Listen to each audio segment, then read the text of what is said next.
So there's a lot happening right now in the NBA. It's a really busy time. It's a time at the end of the season where teams are just basically preparing to be at their strongest and their best before they start the playoffs.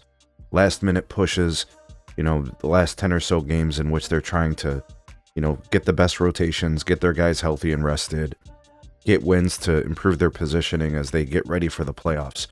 And the Lakers seemingly are not doing that. I don't think you could slice it any other way. We're talking about games that since LeBron has come back from his injury, he has played extremely poorly, and the Lakers are losing because of it.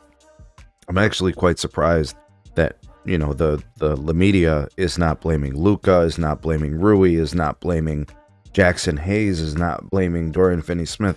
That's very typically what happens.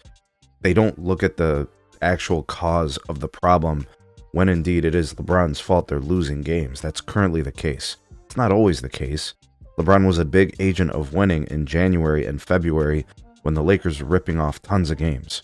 Right? They had multi-game winning streaks on multiple occasions. Their defense had improved tremendously. There was a lot of adulation, celebration, and positive spins to what LeBron was doing during that portion of the season. But currently, he's playing like shit. There's no other way around it. I don't care what excuses or narratives that the media will try to portray. He looks old, he looks slow, his effort is weak, his execution is absolutely atrocious. We're talking about late game turnovers, we're talking about poor shooting, bad decision making, horrible defensive rotations, late on everything, and it's causing the Lakers to lose games when the rest of his teammates are doing enough to actually put the team in a position to win. So something I want to share with you guys is LeBron's shot chart, which actually isn't even really the reason the Lakers are losing.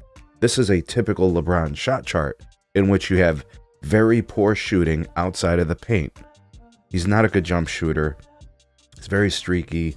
When he's hot, he might make a few, but this is it. I mean, you've got a handful of buckets in the paint, some misses in the paint, like literally at the rim, but then you've got misses outside of the paint. That's historically and characteristically how LeBron shoots.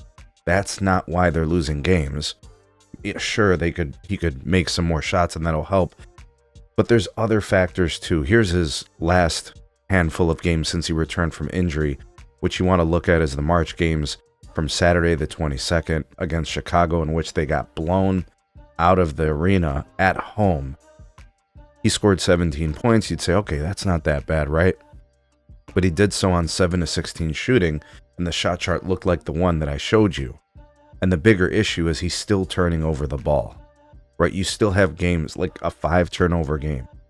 Well, if you're not scoring that much and you're turning the ball over and you're not really assisting all that much, right? Getting 4 assists, you're not really helping your team. And this team needs more than that. They need rebounding, they need defense.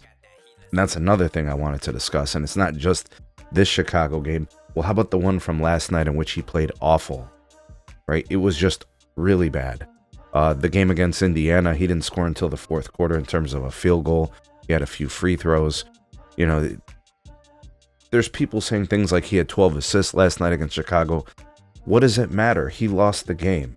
Poor rotation, blew the coverage on the three-pointer, turned the ball over to give another 3 to Kobe White off the steal by Josh Giddey.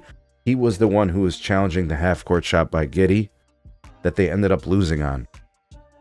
Where I'm kind of going with this is look at the roster. Look at the way that they've put together this team. They seem to be playing well, but the Lakers are losing games. Losers of, I think, 8 games in their last 12? Outside of that lucky win against the Pacers where LeBron almost gave it away, ended up with a lucky tip in right place, right time. They've been playing poorly since he's been back. And they're in the fight for their life. The Grizzlies are on them. Right? Look at the standings and you'll kind of see it. Right? Western Conference, the Lakers are at 4. If they fall back behind the Grizzlies and they slide, they could slide back to 6 or 7 even. The Warriors are playing well, generally speaking. Look, LeBron's doing everything under the sun outside of being an agent of winning currently. It deserves scrutiny. It deserves analysis. It deserves to be called out. He's doing the Pat McAfee show. He's back doing the podcast with JJ. He's doing all this other bullshit, but he's not helping his team win. And you're going to have people making excuses, but let's call a spade a spade.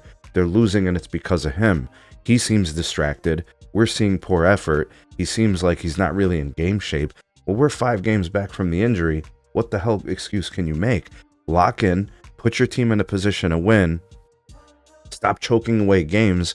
Focus mentally on what you have to accomplish. Look, they got like 9-10 games. If they end up falling back in the back half of the playoff seeding, they're not going to have a home court advantage for the first round. You know, what are their chances of beating one of those top 4 teams? If LeBron's playing like this, he needs to lock in. He needs to play better. I don't think there's anything to celebrate about him being 40 years old and making excuses. His team is in a position to be winning games, and he's causing them to lose them. There's no excuses.